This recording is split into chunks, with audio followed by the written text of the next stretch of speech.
Hey guys, and welcome back to my channel. The case that I'm going to be looking into today is the murder of Anne-Marie Fahey. Once again, this is a suggested case. It was suggested by RetroTech, so thank you so much for that. I appreciate any suggestions you guys have. I'd just like to let you know, I mean no disrespect to anyone I'm going to talk about today. I've simply gathered the information from the internet and compiled it into one video for educational purposes.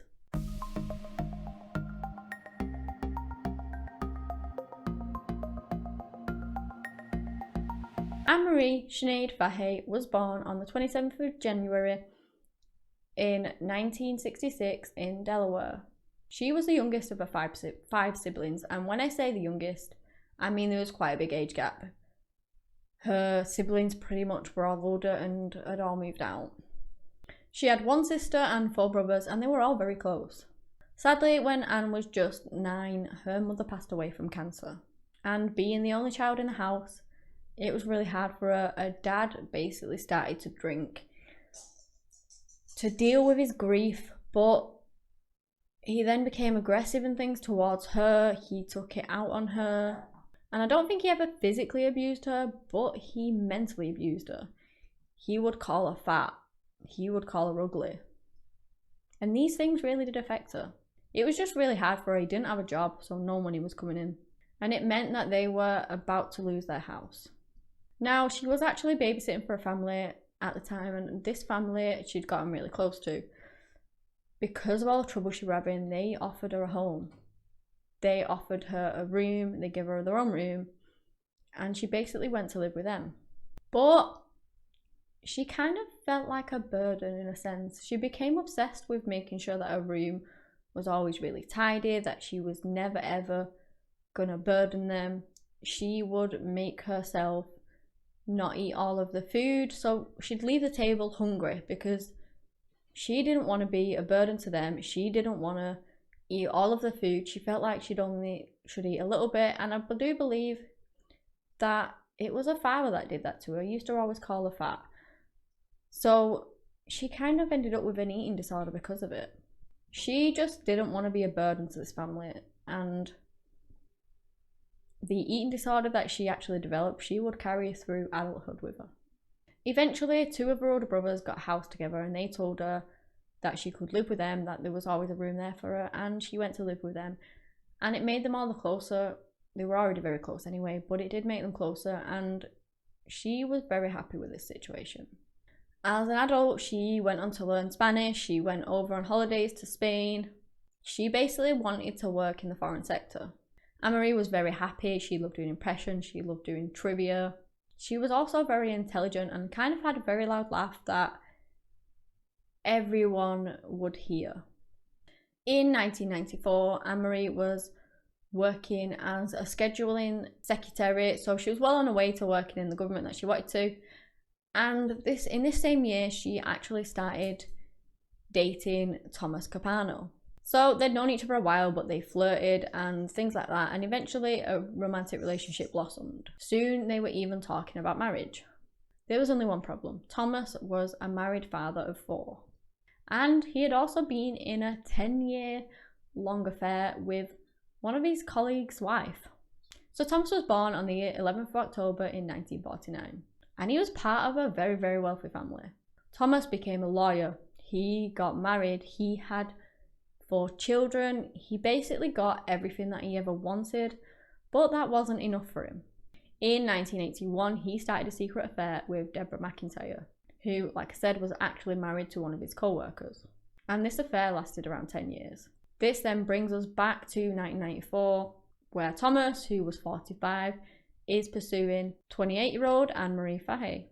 They knew each other on and off, and they saw each other around, but then they started going to lunch, and it would basically blossom from kind of an office friendship into romantic relationship.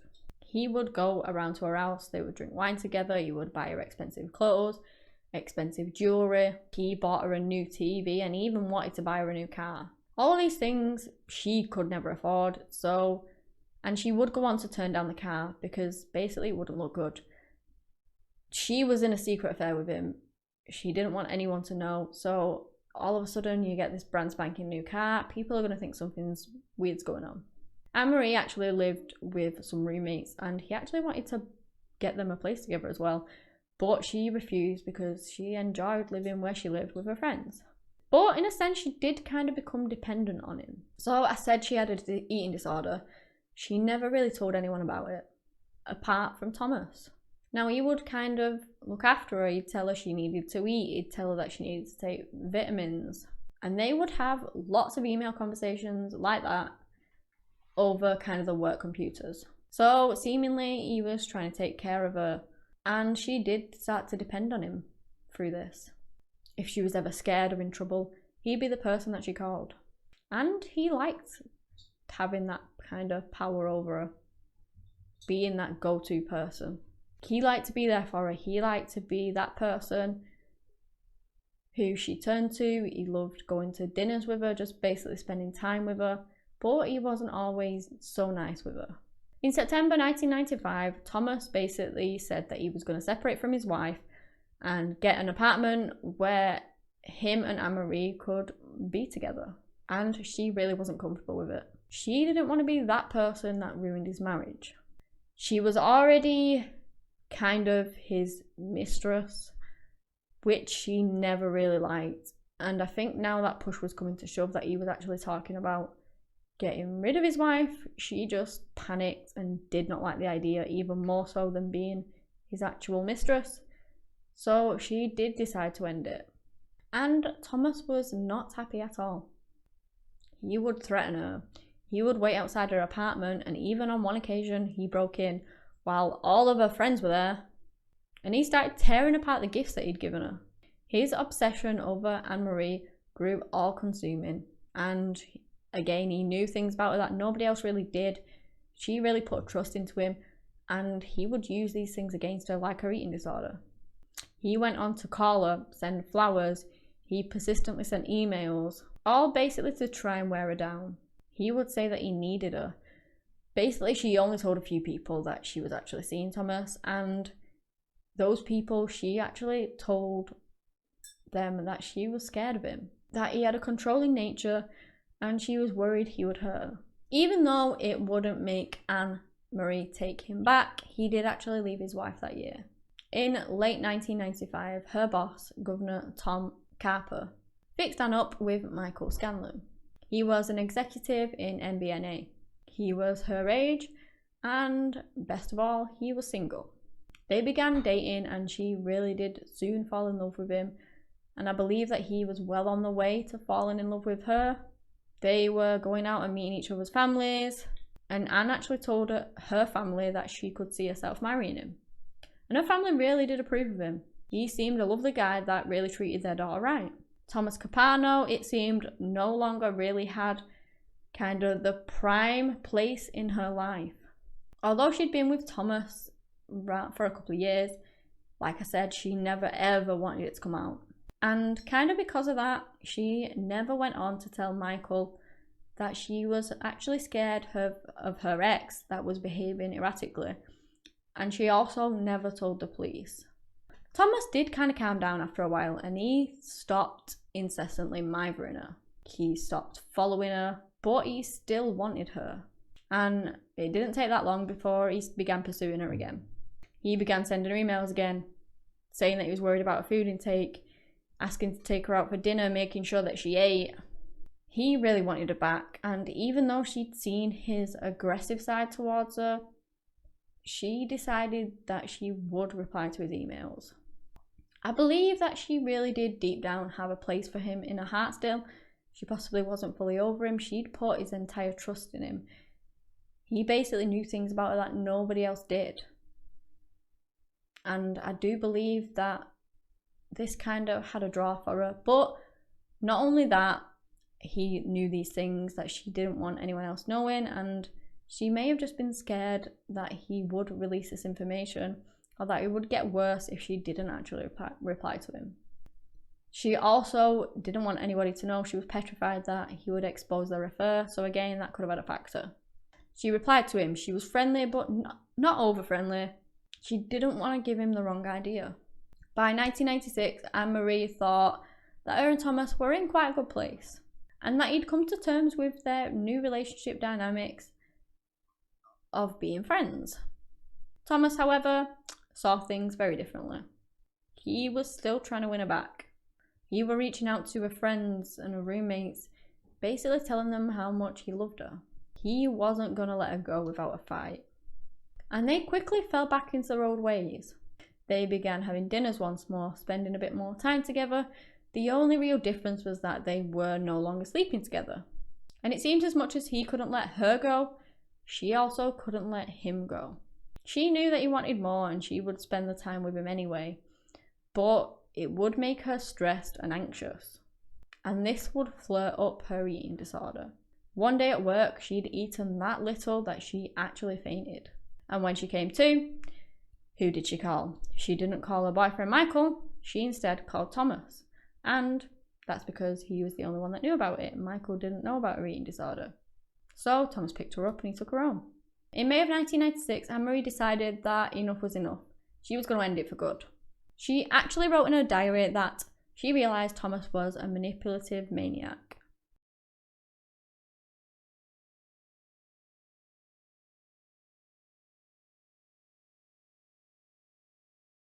And she would start with the excuses as to why they couldn't spend time together. Keeping her distance, but at the same time not wanting to anger him. She basically went on to say, kind of go along the lines of, it's not you, it's me. With my eating disorder and things like that, she didn't want to burden him. And he wouldn't really take no for an answer. He just wanted her back. And in his eyes, that was that. On the 27th of July, they went out for one last dinner in Philadelphia. I really do think that Anne-Marie finally did manage to break it off once and for all with Thomas Capano that night. Witnesses remembered later that the couple sat in the Panorama restaurant, didn't really look happy, things looked very tense. Anne-Marie and Thomas didn't really touch the food, they kind of got it in a to-go container to take home with them.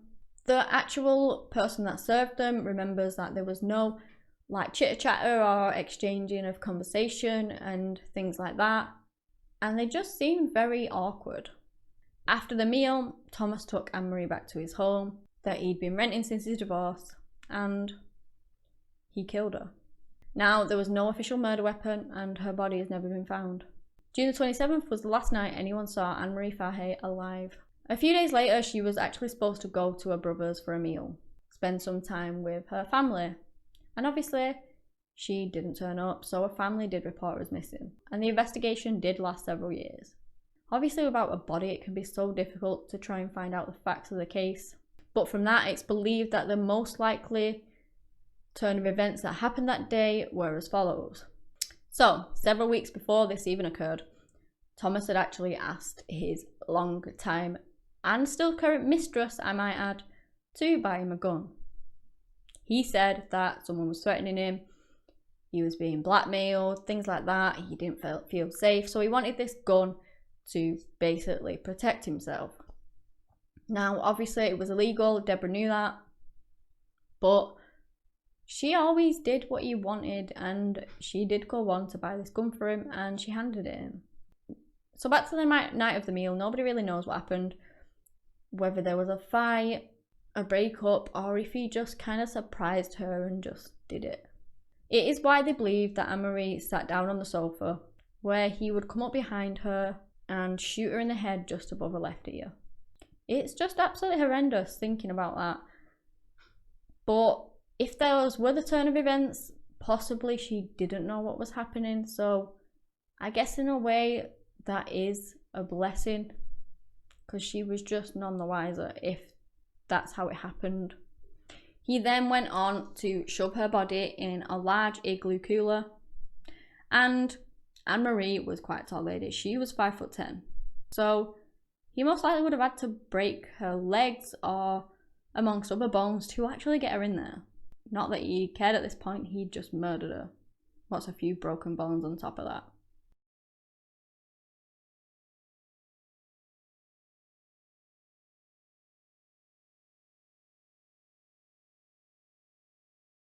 He then chained it shut and put it in his garage. Thomas took both sets of the leftover food, put them in Anne-Marie's apartment to basically set the scene.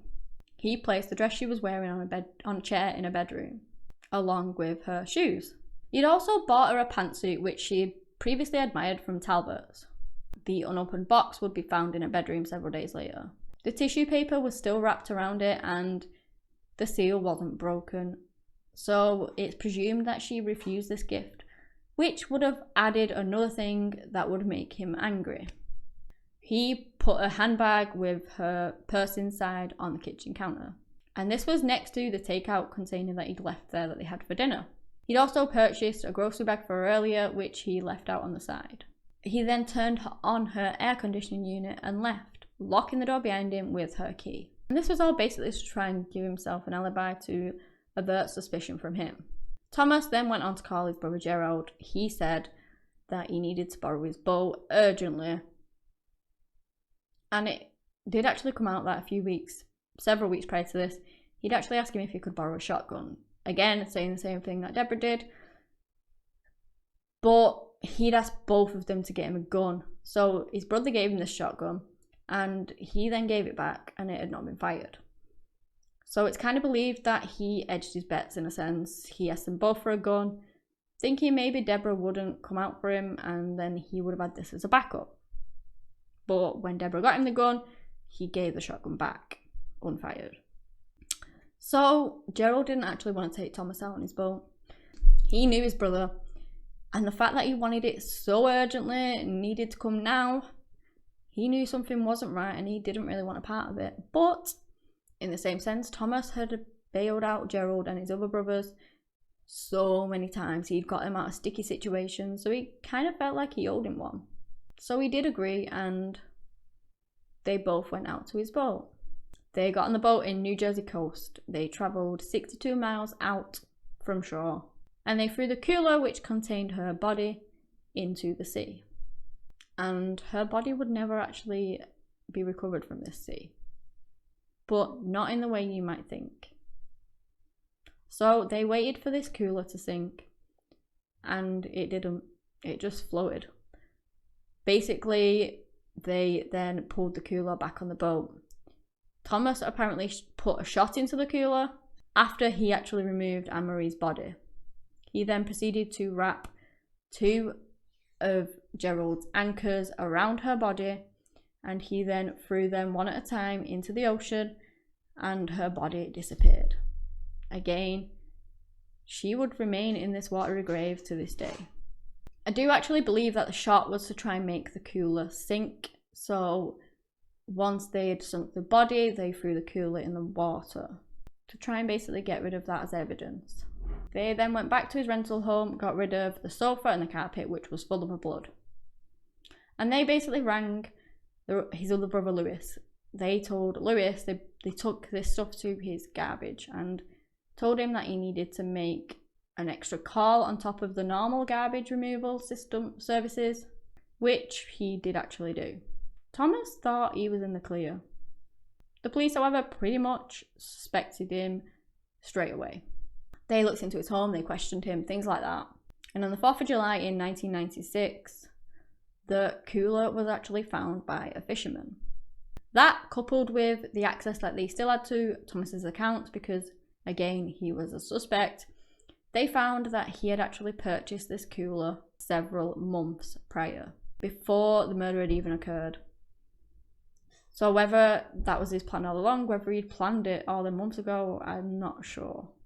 Or whether it was just to spur the moment to chuck her in there at the end, I don't really know. They also found that he'd recently purchased a new rug, and he initially, pretty much straight away, became the official suspect and most likely to the person to have actually done something to Anne-Marie. Throughout the investigation, he would basically rely on the people around him that knew little bits of information to keep their mouth shut. He thought he had control over them, that they owed him something, or that Deborah was that brainwashed because she'd been with him so many years that they wouldn't say anything. But Deborah, Lewis and Gerald all did agree to testify against him. I guess the hold he thought he had over them wasn't as good as he imagined it was. Now, Thomas later on did even approach an inmate whilst in jail to try and get Deborah killed. Luckily, this inmate was an actual informant, and they did manage to prevent anything from ever happening to Deborah. But that just strengthened the case against him. If he was willing to get Deborah killed from in jail and try and arrange something, then he was very likely to have hurt Anne-Marie. It just really backfired for him. On the 17th of January in 1999, Thomas Capano was found guilty for the murder of Anne-Marie Fahey without ever even finding a body. He was initially sentenced to death by lethal injection, and due to an appeal was then changed to life imprisonment, which is something he didn't afford poor Anne-Marie. Unlike some inmates, Thomas did indeed serve life in prison. He was found dead in his cell on the 19th of September in 2011 during a routine check. The medical examiner had ruled that he died due to a cardiac arrest, which was due to cardiovascular disease and obesity. The sleek and suave Tom Capano that had charmed Anne-Marie Fahey was dead. I really think this case is so sad. And I do believe it all boiled down to control for him. He'd been able to control pretty much every aspect of her life, and he loved it. When she eventually saw through him and realised what he was and wanted to end it, well, he couldn't have that. And I believe it was more a case, if I can't have you, no one can.